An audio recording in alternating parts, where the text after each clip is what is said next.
오늘 이 저녁 시간 함께 읽을 하나님의 말씀 시편 65편 6절에서 8절까지의 말씀입니다.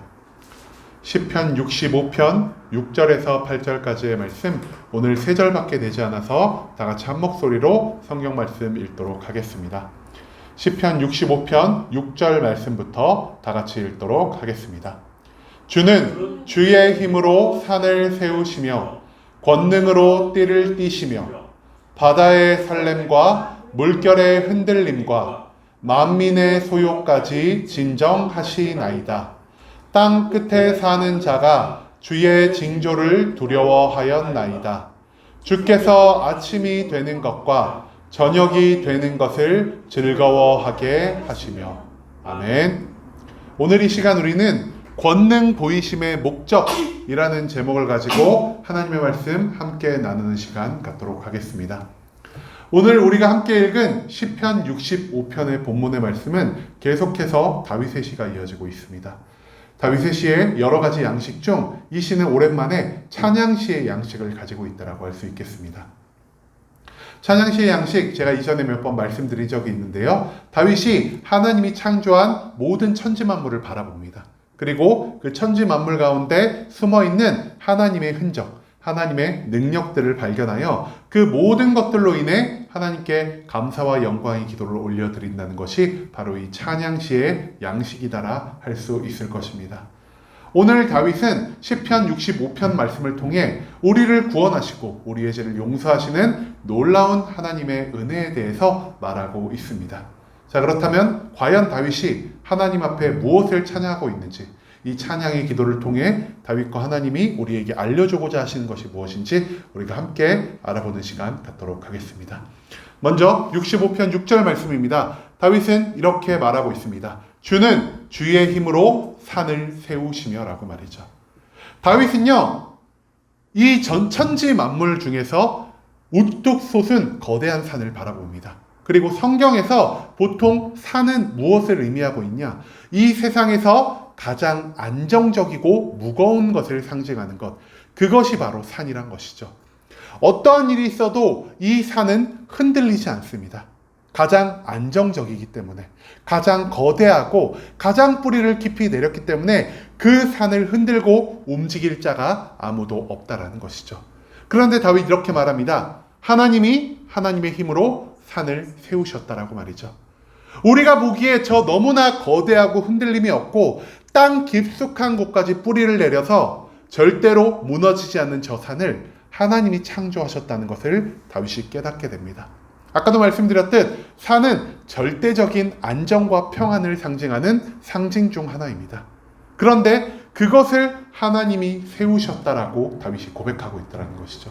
그렇다면 다윗은 이 산을 바라보며 하나님을 어떻게 받아들여야만 했나? 바로 하나님만이 나를 흔들리지 않게 하시는 참된 안정과 평안의 근원이 되시는 분이다라는 것을 이 산을 세우신 하나님을 통해 다윗이 발견할 수 있게 되었다는 것입니다. 하나님이 산을 우뚝 세우신 것처럼 하나님이 나의 삶 또한 흔들리지 않게 하나님 안에서 온전히 뿌리를 내리게 하실 것이다라는 믿음의 소망이 하나님의 창조물인 산을 바라보는 가운데 다윗의 마음에서 일어나기 시작했다는 것이죠. 그 다음에 다윗이 이렇게 기도합니다. 하나님은 권능으로 띠를 띠신다라고 말이죠. 권능으로 띠를 띠신다. 즉 권능이 하나님의 주관 아래, 권능이 하나님의 주권 아래 놓여 있다라는 것을 다윗은 말하고 있습니다. 수많은 자연 현상을 보면서 사람들은 그 자연 현상이 곧 신인 것처럼 이해할 때가 너무나 많습니다. 그래서 과거에 우리나라에도 어떤 것들을 섬겼죠? 하늘도 섬겼고 나무도 섬겼고 그리고 우리가 알 수 없는 기타 여러 가지의 것들을 섬겼습니다. 바다도 숭배의 대상이 되었고요. 강물도 숭배의 대상이 되었고 산도 숭배의 대상이 되었고 심지어 동물들까지도 숭배의 대상이 되었습니다. 하지만 다윗은 이 모든 자연 현상이 단독적으로 존재하는 것이 아니라 애초부터 스스로 존재하는 것이 아니라 온전히 하나님의 권능 아래 놓여져 있다는 것을 지금 말하고 있습니다. 자연 현상 자체가 신이 아니라 자연 현상을 일으키는 우리의 눈에 보이지 않는 그 힘과 권능이 하나님이 아니라 하나님이 그 모든 것을 다스리시는 분이다라는 것을 다윗은 권능으로 띠를 띠신다라는 표현을 통해 하나님께 영광을 돌리고 있다라는 것이죠. 그렇기 때문에 다윗은 더 이상 외적인 것들, 우리 눈에 보이는 그 에너지나 자연 현상에 더 이상 현혹되지 않게 됩니다.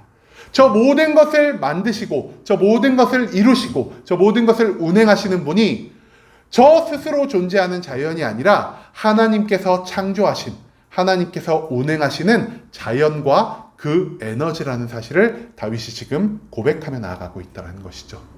이 세상의 모든 것이 하나님의 주권 아래에 놓여 있다는 것, 다윗은 그것을 고백하며 나아가고 있습니다. 그 다음에 7절 말씀에서 다윗은 이렇게 기도합니다. 바다의 설렘과 물결의 흔들림을 하나님이 주관하신다고 말이죠. 이제 다윗은 저 멀리 떨어져 있는 바다를 바라보게 됩니다.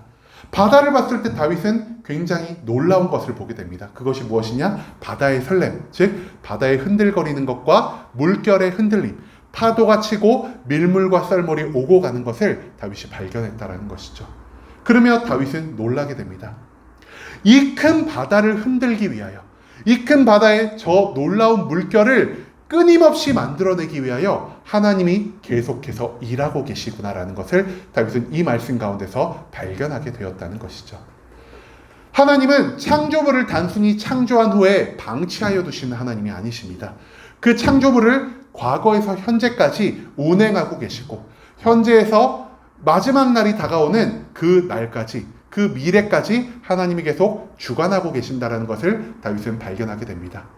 자연 만물의 운행을 통하여, 자연이 움직이는 것을 통하여 다윗은 하나님의 성실하심, 하나님의 신실하심, 매일매일 일하시고 절대 쉬지 않으시는 하나님의 놀라우신 신실함과 성실함을 발견하였다는 것을 이 바다의 설렘과 물결의 흔들림이란 말을 통해 우리에게 알리고 있다는 것이죠.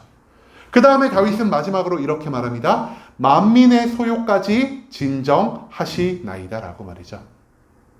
이전까지 다윗이 바라본 것 무엇이었죠? 다윗은요, 산을 바라봤고요, 자연의 모든 현상이 움직이게 하는 그 에너지 덩어리, 권능을 바라보았습니다. 그리고 나서 마지막으로 다윗이 바라본 것, 물결이 출렁이고 민물과 썰물이 오고 가는 바다를 바라보았습니다. 그 모든 하나님이 창조한 천지 만물을 바라본 다음에 다윗이 마지막으로 시선을 향한 곳이 어디냐? 바로 사람, 이 세상에 살고 있는 모든 사람이라고 표현된 바로 만민에게로 눈을 돌렸다는 것입니다.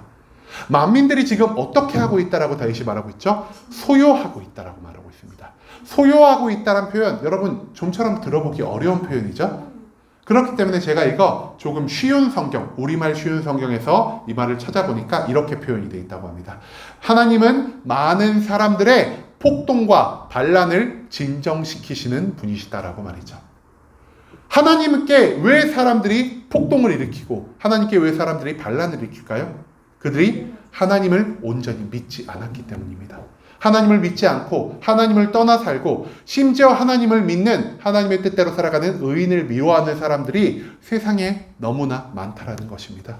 그리고 그들은 자기의 손으로, 자기의 능력으로, 자기의 입술로, 자기의 지혜로 하나님을 믿는 의인들을 괴롭게 함을 통해 하나님께 수치를 주려는 그러한 악한 마음과 계획을 품고 있다는 것을 우리가 이전에 여러 가지 말씀을 통해 발견할 수 있었을 것입니다.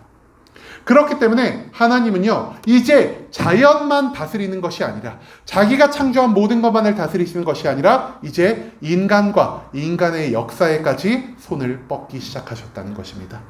하나님을 대항하고 하나님께 저항하려는 사람들이 어느 때나 존재했지만, 과거에도 현재에도 미래에도 악한 사람들이 계속 존재할 것이지만 하나님이 그들을 어떻게 하셨다고 말하죠? 하나님이 그들을 진정하게 하셨다.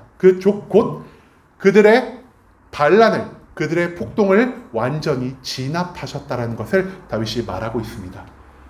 다윗은 사람을 바라보고 성경 속에 있는 여러 가지 말씀을 바라보며 하나님의 뜻대로 살아가지 않는 모든 사람들이 하나님께 온전한 심판을 받게 된다는 것을 발견할 수 있게 되었습니다. 그리고 사람과 성경의 말씀을 통해 다윗이 깨달은 것이 무엇이냐? 하나님의 능력은 저 천지 만물에만 국한된 것이 아니구나. 하나님은 사람을 다스리시는 분이시고, 사람만 다스리시는 것이 아니라 우리들의 모든 역사까지도 주관하시는 능력을 가지신 분이 바로 하나님이시구나라는 것을 깨닫게 되었다는 것이죠. 자, 그리고 나서 8절 말씀에 다윗이 이렇게 기도합니다. 땅 끝에 사는 자가 주의 징조를 두려워하나이다라고 말이죠. 여기서 조금 우리에게 익숙한 표현이 있지 않습니까? 땅 끝에 사는 자. 우리가 저번 주에 이 땅 끝이라는 표현에 대해서 한번 나눈 적이 있습니다. 땅 끝이라는 표현이 언제 사용된다라고 제가 말씀드렸냐? 하나님과 멀리 떨어져서 하나님의 부재 가운데 있는 그러한 공간이 바로 땅 끝이라고 말씀드렸습니다. 하나님이 나와 함께 하시지 않기 때문에 많은 사람들이 나의 고통과 괴로움 속에서 나를 떠났기 때문에 이 땅 끝이라는 장소는 온전한 고독과 괴로움을 느끼는 장소입니다. 또한 나의 육신과 정신에 가해지는 고통과 핍박 가운데 놓여져 있는 상황을 또한 땅 끝에 있다라는 것으로 표현하기도 합니다. 다윗은 이렇게 말합니다. 땅 끝에 사는 자가 주의 징조를 두려워할 것이다 라고 말이죠. 땅 끝에 사는 자는 우리가 간단하게 어떤 말로 요약할 수 있을까요? 하나님을 떠나 살아가는 죄인 또는 악인이다 라고 표현할 수 있을 것입니다. 즉, 땅 끝에 사는 자, 악인들은 주의 징조를 두려워하고 있다라고 말합니다. 주의 징조는 무엇이냐? 앞서서 다윗이 말한 모든 것, 산을 세우신 하나님, 천지 만물의 모든 것을 운행하신 하나님, 바다를 요동치시게 하는 하나님, 인간과 인간의 역사를 주관하신 하나님의 모든 것을 그들이 봄으로 인하여 두려워하고 있다라고 말하고 있습니다. 왜 그들이 두려워하고 있을까요? 하나님께서 떠나 살아있기 때문입니다. 하나님을 떠나서 나의 힘과 능력을 의지하고 세상의 것들을 의지하며 살아가는 자들에게 마지막으로 남겨진 것은 무엇이냐? 하나님의 지엄한 심판이라는 것이죠. 그렇기 때문에 그들은 하나님을 두려워할 수밖에 없다라는 것을 다윗은 이 말씀을 통해 우리에게 알리고 있습니다. 하지만 하나님의 징조, 하나님의 능력 보이시는 그 모든 것들이 단순히 두려움만 만들어낼까요? 다윗은 이후에 이렇게 말합니다. 주께서 아침이 되는 것과 저녁이 되는 것을 즐거워하게 하시며 라고 말합니다. 아침이 되는 것과 저녁이 되는 것 무엇을 의미합니까? 하나님이 해를 떠오르게도 하시는 분이고 하나님이 해를 지게도 하시는 분이다. 하나님이 밤에는 달과 별을 하늘에 올리시는 분이시고 아침이 밝아왔을 때는 그 달과 별을 다시 태양 뒤에 숨기시는 분이다라는 사실을 다윗은 이렇게 아침이 되는 것과 저녁이 되는 것으로 표현하고 있습니다. 하나님이 다스리시고 하나님이 운행하시는 그 모든 세상의 징조를 보면서 하나님은 이렇게 말씀하십니다. 내가 너희를 즐거워하게 할 것이다. 하나님이 누구를 즐거워하게 하실까요? 하나님을 믿는 자. 땅 끝에 서서 살아가는 자가 아니라 하나님 안에서 하나님과 동행하며 온전히 하나님만을 의지하며 살아가는 그들에게 하나님이 기쁨과 즐거움 그리고 온전한 평안을 허락하실 거라는 사실을 자연현상의 변화와 운행을 통해 우리에게 보이실 것이라는 것. 다윗은 이것을 온 천지 만물을 통해 하나님을 발견하고 하나님을 깨닫고 하나님에 대한 찬양을 드리고 있다는 것을 우리가 여기서 발견할 수 있을 것입니다. 여러분, 오늘 말씀 가운데서 다윗은 천지 만물 가운데 하나님이 남겨두신 하나님의 놀라운 권능의 파편들을 발견할 수 있게 되었습니다. 그렇다면은 하나님이 왜 굳이 하나님이 창조하신 모든 것들 가운데 자신의 권능을, 자신의 능력을, 자신의 전지전능함을 숨겨두셨을까요? 단순히 하나님이 나 이만큼 뛰어난 사람이야? 나 이렇게 놀라운 일도 할 수 있어? 이런 것을 자랑하기 위하여 그 모든 것들을 숨겨두셨을까요? 그것은 아니라는 것입니다. 다윗은 우리가 읽은 마지막 8절 말씀 가운데서 이렇게 말합니다. 하나님의 권능을 보고 두려워하는 자가 있을 것이고 하나님의 권능을 보고 기뻐하는 자가 있을 것이다 라고 말이죠. 하나님의 권능을 보고 두려워하는 자는 어떠한 삶의 자세로 자기의 삶을 변화시킬 것 같습니까? 하나님께 돌아가 하나님께 회개하고 내가 하나님과 함께하는 삶을 살려는 그러한 마음을 갖게 될 것입니다. 즉 하나님은 권능을 보이심을 통하여 자기가 이 세상의 모든 것을 주관하고 다스리시는 분일 뿐 아니라 내가 살아있다는 것을, 내가 꾸준히 일하고 있다는 것을 하나님을 믿지 않는 수많은 자들에게 알리고자 하신다는 것이죠.